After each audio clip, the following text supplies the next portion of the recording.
మహిళలను దూషిస్తే గనక ఎవరిని ఉపేక్షించను అనే ఉద్దేశంతోనే చేబ్రోలు కిరణ్ కుమార్ అరెస్ట్ జరిగింది అనుకోవచ్చు అంటారా? లేదంటే తెలుగుదేశం పార్టీకి జరుగుతున్న డ్యామేజ్ కంట్రోల్ కోసం చేబ్రోలు కిరణ్ కుమార్ అరెస్ట్ జరిగింది అనుకోవాలంటారా? చేబ్రోలు కిరణ్ అనే వ్యక్తి యూట్యూబ్ ఛానల్లో అతను బాగా మాట్లాడతాడు. ఆ రోజేదో కొంచెం టంగు స్లిపోవటం,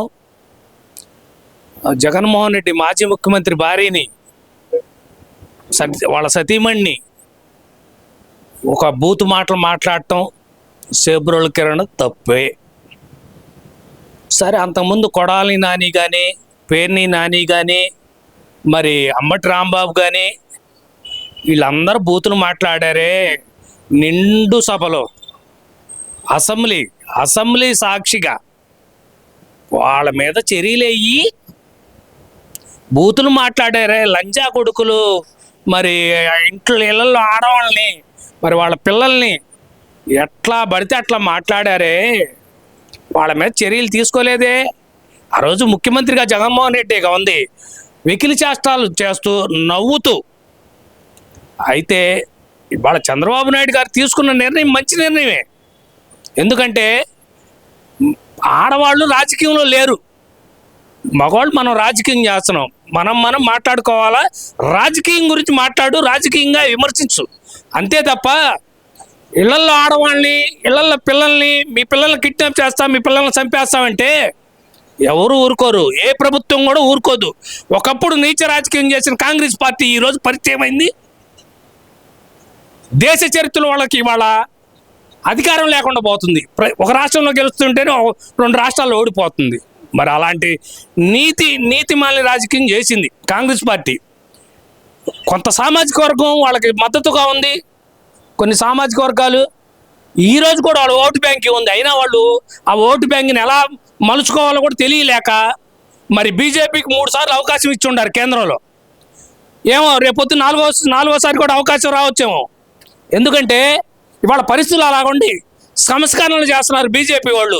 మీరు ఏం చేశారు? స్వతంత్రం వచ్చిన తర్వాత అధికారం మీరే కదా, అధికారం సాధించింది మీరే కదా, కేంద్రంలో కానీ రాష్ట్రాల్లో కానీ కాంగ్రెస్ పార్టీ. మరి అలాంటి పార్టీని నమ్ముకున్న పార్టీలు ఈ రోజున పిల్ల కాంగ్రెస్లాగా తయారయ్యి రాష్ట్రాలను చిన్నాభిన్నం చేసి అదే పార్టీలో పుట్టి వాళ్ళ తండ్రులు పోతే కొడుకులు వారసత్వంగా వీళ్ళు రాజకీయం చేస్తూ రాష్ట్రంలో ఉన్న వనరులను కానీ ప్రతిదీ కూడా దోచుకోవటానికి రాజకీయంలోకి వస్తున్నారు. ఈయన పెద్ద నీతిమంతుల్లాగా జగన్మోహన్ రెడ్డి తండ్రి గారి అధికారం ఉన్నప్పుడే 1000 కోట్ల భూముల్ని స్కామ్ చేసిన వ్యక్తి జగన్మోహన్ రెడ్డి. ఇవాళ అన్ని కేసులు పెట్టుకొని కూడా కోర్టుకు హాజరు కావట్లేదంటే మరి దాన్ని ఆశ్చర్యం అంటారా, ఏమంటారో, మన మేనేజ్మెంట్ అంటారేమో. నిజంగా 3048 సార్లు కోర్టుకు హాజరుపడని వ్యక్తి జగన్మోహన్ రెడ్డి. అంటే ఎవరు ప్రభావితం చేస్తున్నారు? రాజకీయంగా కోర్టు వ్యవస్థను కూడా రాజకీయంలో ఉండి కోర్టు వ్యవస్థలను మేనేజ్ చేస్తున్నాడంటే జగన్మోహన్ రెడ్డి తర్వాతే. ఒక నియంత రాచరికానికి మించిపోయిన పరిపాలన చేసిన, ఒక 5 ఏళ్ల పరిపాలన చేస్తే ఈ విధంగా చేసి ఇంకా 3 ఏళ్ళు ఓపిక పట్టండి కార్యకర్తలు అని చెప్పి నువ్వు చెబుతావే. అసలు నీ కార్యకర్తలు కనీసం వాళ్ళు చెప్పే సమాధానం వింటున్నావా? ఏనో నువ్వు చెప్పింది వినాలంతే. అంటే నువ్వొక్కడివే ఏక అధ్యక్షుడ పరిపాలన చేయాలని ఆలోచన. లెగిస్తే మాటకు ముందు చంద్రబాబు, మాట తర్వాత చంద్రబాబును కలవరిందే నువ్వు ఊరుకోలేకపోతున్నావు జగన్మోహన్ రెడ్డి. నువ్వు మాజీ ముఖ్యమంత్రివి, ఆ హోదాను కూడా లేదు, ప్రతిపక్ష హోదా లేదు. బహిరంగంగా నువ్వు రా. ఇప్పుడు ఈ నెల ఏంటి? ఏప్రిల్ నెల, మే నెల ధర్నాలు చేయి, ఎండలో ధర్నా చేయి, నిన్ను నమ్ముతారు. నువ్వు ఏసీలో కూర్చొని మీటింగులు పెడితే ప్రజలు నమ్మరు. ఇప్పుడు మీరు అన్నారు ఏది బూతు మాటలు మాట్లాడారు వీళ్ళందరని. మరి అంబటి రాంబాబు కానీ వైసీపీ నాయకులందరూ కానీ ఏ రోజు మేము మహిళలను దూషించలేదని చెప్పి చెబుతున్నారు కదా. మరి వాళ్ళ రికార్డులు ఉన్నాయి కదండి, మీడియా ముందు ఉంది, మరి సోషల్ మీడియాలో ఉంది, ఇవన్నీ ఉన్నాయి కదా, సాక్ష్యాధారాలతో ఉన్నాయి, మొత్తం కోర్టు ముందు సమర్పిస్తున్నారు కదా ప్రతిదీ కూడా. ఇప్పుడు మిమ్మల్ని ఎందుకు అరెస్ట్ చేస్తున్నారంటే లెగిస్తే రెడ్ బుక్ అని కలవరిస్తున్నారు. రెడ్ బుక్ అంటే మీకు రెడ్ బుక్ అంటే భయం ఉంది కదా, ఆ భయంతోనే గారు మీరు తప్పు చేశారు కాబట్టే కదా మీ మీద ఈ విధంగా కేసులు నడుస్తున్నాయి. తప్పు చేయకుండా రాజకీయంగా చేస్తే చక్కగా ఉండేది, మీకు విలువలు కూడా ఉండేవి, ప్రజల్లో మీకు మద్దతు కూడా ఉండేది. మరి ఎందుకు ఓడిపోయారు?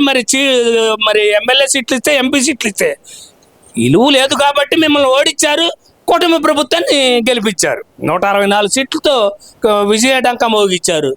అలాంటిది కూడా ఈ రోజున వాళ్ళు అభివృద్ధి చేస్తుంటే అభివృద్ధికి కూడా కుంటు సాగులు చెప్పి ప్రజల ముందు కనీసం 6 నెలలు గడవక ముందు ప్రభుత్వం మీద విమర్శలు చేస్తున్నారంటే సిగ్గు శరం శివు నెత్తులని మీలో మానవత్వం ఉంటే సంవత్సరంన్నర తర్వాత ఒక గవర్నమెంట్ మీద విమర్శ చెయ్యి, అప్పుడు నీకు ప్రజల్లో మద్దతు దొరుకుతుంది. విలువలు విశ్వనీతం లేని ఒక జగన్మోహన్ రెడ్డి, నీ పార్టీకి విలువ లేదు, నీ పార్టీ కార్యకర్తలకు విలువ లేదు.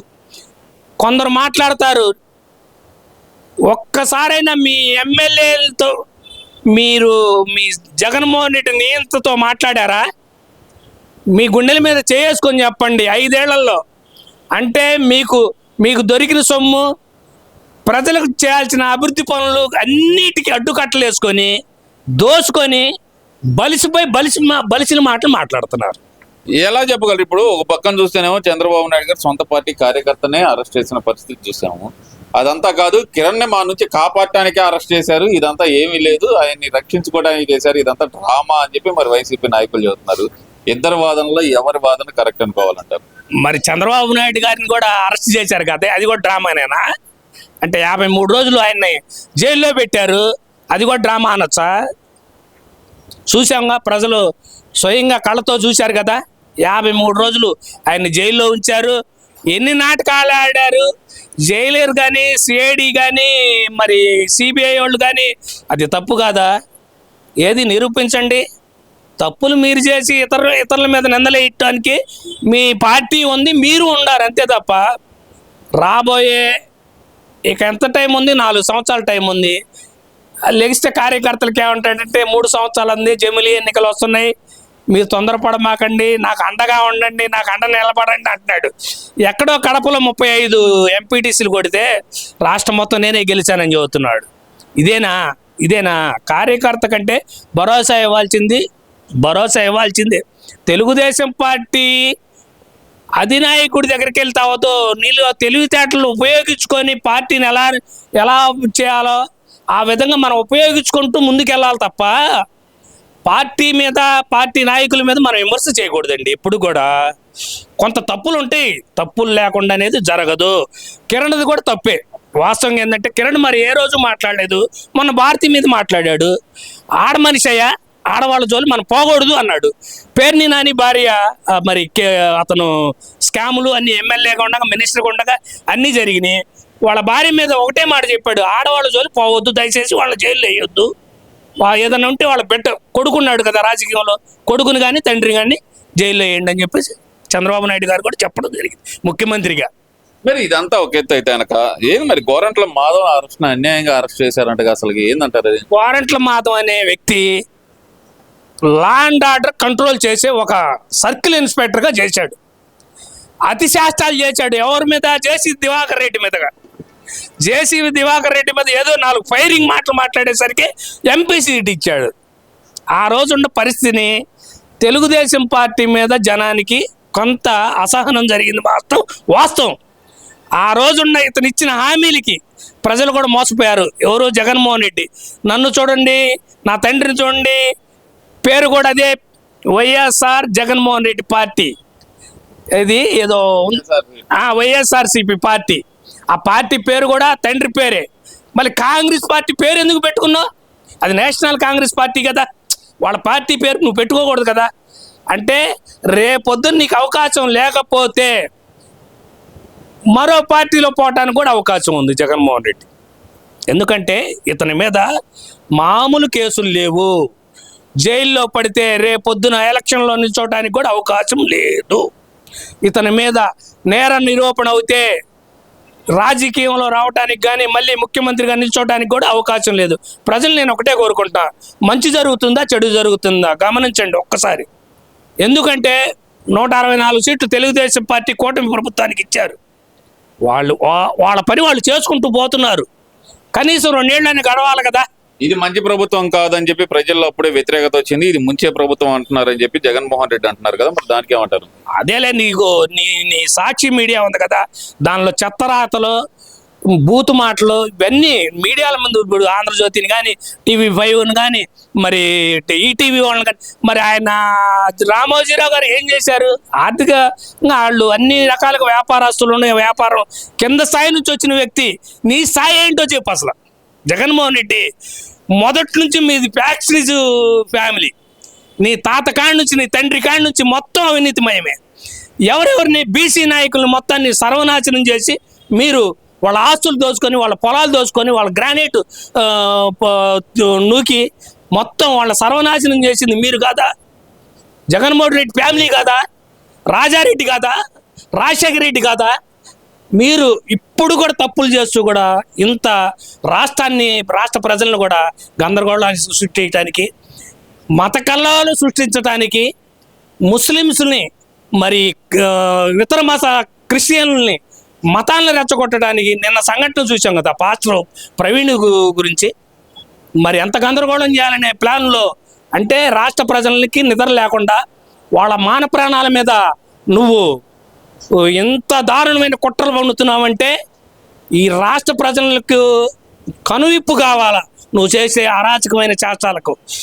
మరి నిన్న హెలికాప్టర్ డ్రామా ఆడావు. మళ్ళీ నువ్వు ప్రతిపక్షంలో కూడా లేవు, అయినా కూడా హెలికాప్టర్ డ్రామా. అంటే హెలికాప్టర్ దగ్గరికి ఎవడన్నా వస్తాడాయా? ఆ హెలికాప్టర్ రన్నింగ్లో ఉంటే నా గాలికి లేచి వెళ్ళిపోతారు. మరి అంతమందిని గుమ్మగూడిచ్చావంటే అసలు నీ దగ్గరికి నీ నాయకులు రావడానికే భయపడతారు. అది పక్కా ప్లాన్. నువ్వు పక్కా ప్లాన్ వేసుకున్నావు, పక్కాగా డ్రామా ఆడావు కాబట్టి అది ఆ సంఘటన జరిగింది. మరి కో పైలట్ కూడా నిన్న పోలీసు ఎంక్వైరీ చేస్తే అతను ఒప్పుకున్నాడు అనేది, నిజం ఒప్పుకున్నాడు అనేది తెలిసిందంతే. నిజంగా ఇంత డ్రామాలకి, ఇంత అరాచకాలకి, రాజకీయానికి ఇంత చండాలపు జగన్మోహన్ రెడ్డి అనేవాడు పుట్టి ఈ ప్రజల్ని తప్పుదోవ పట్టిస్తున్నాడండి. 2014, 2013లో పార్టీ స్థాపించి 2019 దాకా 19 నుంచి 24 దాకా అధికారంలో ఉండి ఇతను చేసే అరాచకం మామూలు ఆయన అరాచకం కాదు. అంటే రాజకీయాన్ని అడ్డం పెట్టుకుంటే ఈ వ్యవస్థలన్నీ నా గుప్పెట్లో ఉంటాయి, ఈ వ్యవస్థను నేను ఎట్టయినా శాసించుకోవచ్చు అనే భావనతో ఇతను ఆ పదవి కావాలా, ముఖ్యమంత్రి పదవి ముఖ్యం అంతే, ప్రజలు ముఖ్యం కాదు. ప్రజలను నాశనం చేయడానికే కంకణం కట్టుకున్నాడు.